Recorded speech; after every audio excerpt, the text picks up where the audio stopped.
Hey Google, turn on dining light. Got it. Turning the dining light on. Alright guys, good day to you, all of you. Welcome back to another video. Today meron ulit ako nabili kay Ma'am Celestine na isang online seller. Yan, itong seller na to, may nabili ako sa kanya ulit. So, isa siyang online seller. So, go check his Facebook page, check nyo yung schedule niya, kailan siya nagla-live. So, before siya mag-live naman, may ample time para may sneak preview siya kung ano yung mga new arrival niya and ila-live sell na yun. So, follow nyo siya para makasali kayo sa isang live selling niya. Baka andun yung hinahanap nyo. So, Ma'am Celestine, thank you very much again for another legit transaction.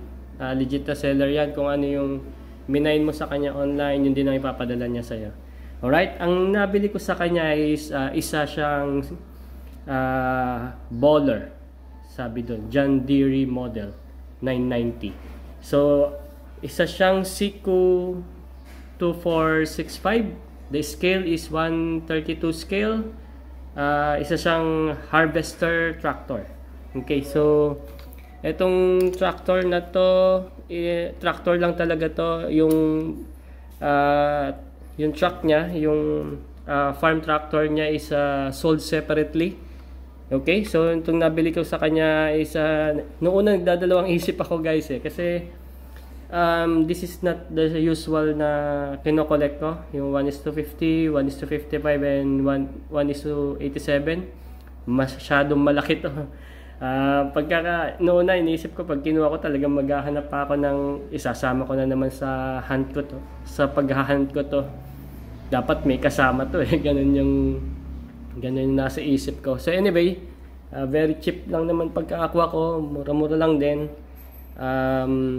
Anyway guys, hindi to brand new ano to, second hand lang to na item na nakita ko sa shop niya na mine ko sa kanya. Okay, so this is John Deere bowler ang nakalagay sa sa details niya. Siguro yun ang tawag sa harvester dun sa ibang lugar, especially this is a UK toy, Siku brand to. Made in Germany din yung mga ganito. Dito sa atin, harvester tawag dito Okay, harvester to ng wheat sa kanila. Okay, so ito yung detalye niya. Yan. Napakalaki, ang bigat. Hindi ako sanay sa ganito. And nag-trial lang ako kasi part din to ng trucks, trailer din siya. Okay, so sa material, as I can tell sa feeling ko, it's all die-cast, metal casting, except dito sa taas na to, na part na to. Yan, plastic yan. Dito sa back, yan, plastic to, nabubukas yan. Dito sa side na to, eto, moving part to, nagagalaw yan, yan. Plastic yan, may moving part sa loob, plastic din, saka yung yellow na to. Saka itong stand niya. Yan lang ang plastic. Pero overall, lahat to is die-cast metal. Yung gulong niya, rubber feeling, check na check. Ganda rin ang quality. Plastic tong yellow na to. Di sa ilalim, check natin yung marking. Wait lang. Yan, die-cast yan, yung ilalim niyan, may tornilyo dyan. Yan, focus. Yan, Siku 2465, correct? That is 132 scale. Meron pang doon, German word doon, made in, nakalagay na Germany. Yan, this is made in Germany pa rin, hindi to China. Okay, so yung functionality, this is a harvester, normally kinakabit talaga to sa truck pag nag-harvest. And eto, may moving part dito. Yan, isa, dalawa sa loob, plastic lang pero detailed din. Magandang klase na rin. Yan. Okay, yung gulong niya dito sa harap, meron siya dito. Liit na gulong, dalawa yan. Magkabila, rubber. And yung pinaka-rim niya kulay yellow dun is plastic. Durable na rin. Makunat na plastic. You can tear it apart. As you can see, pwede mo siyang tanggalin na gano'n. Kasi may tab lang naman siyang plastic. And may babalik mo rin kagad kung gusto mong tanggalin. Okay, so isa siya sa functionality. And then Etong stand niya na nabababa, natataas. Okay, para kapag wala siya sa tractor, nakatayo lang siyang ganyan. Ito, natataas din. Pagka nakakabit sa tractor, bababa para makapag-harvest din, tataas to. Ayan.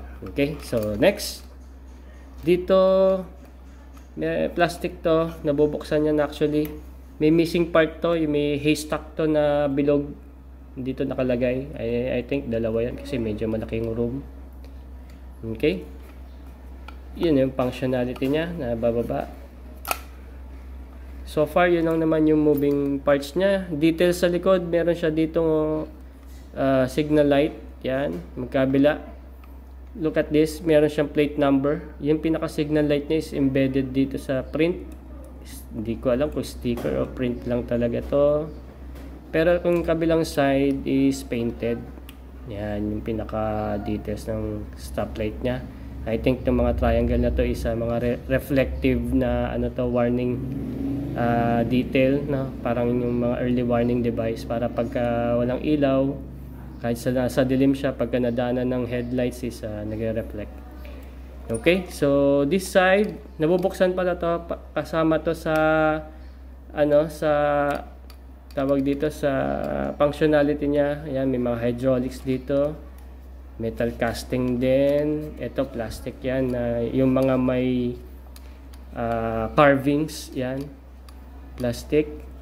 Dito, itong hydraulics niya is this time dito plastic tong block na to. Metal siya saka yung nasa loob niya. Metal casting. Zinc alloy siguro to.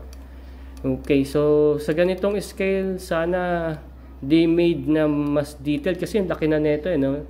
Sana they made is more detailed, ano? Itong mga gears sana may paint job din, ano. Mas maganda kahit malayo kitang-kita siya. Sana ganun. Ito ano, para saan ba to? This one, I don't know kung anong part to. Baka sa hydraulics niya. Okay? Tapos yung ano niya dito, kabila, nabubuksan din to. Yan. Metal tong cover niya na to, guys. Yan, metal yan. Ganon din yung details niya. Ganda din. Sana lang ganon din, ano, may paint job yung mga gears niya. Ito. May mga carbs, ano siya, carving siya. Okay, so that's it. What do you think of this harvester truck? Nung una talaga ayoko kunin to kasi maghahunt na naman ako nito kasi hindi naman pwedeng wala to, di ba, no? Kasama siya dapat na tractor. Okay, hindi ko alam kung part na to sa itong series na to, itong model na to is part na ng discontinued, pero may nakikita pa ako sa online nito. Meron pa sa Shopee, meron pa sa Lazada. Especially yung tractor niya, pero brand new yun, guys, napakamahal. Check nyo na lang doon kung magkano yung presyo. Sa price nun na manggagaling ng China na yun, makakabili na ako ng siguro I think mga Tadano na crane trucks yung price niya. Okay, good thing nabili ko rin. Dagdag na lang din sa collection natin, no? So kung gusto niyo pa uli makakita ng ganitong reviews, just follow my page. Meron akong YouTube, Facebook, and TikTok account. Go check it out na lang. Thank you again for your views. No, hindi ko na-expect yung mga views nyo. Thank you din sa isang nag-mention, nag-message sa akin, napakabait na isa pala siyang seller. So, isa siya naka-appreciate sa video natin. Thank you very much, ma'am. I hope makapag-hunt din ako sa store mo and magawan din kita ng review ng toy na galing sa'yo. Okay, thank you very much po and good day.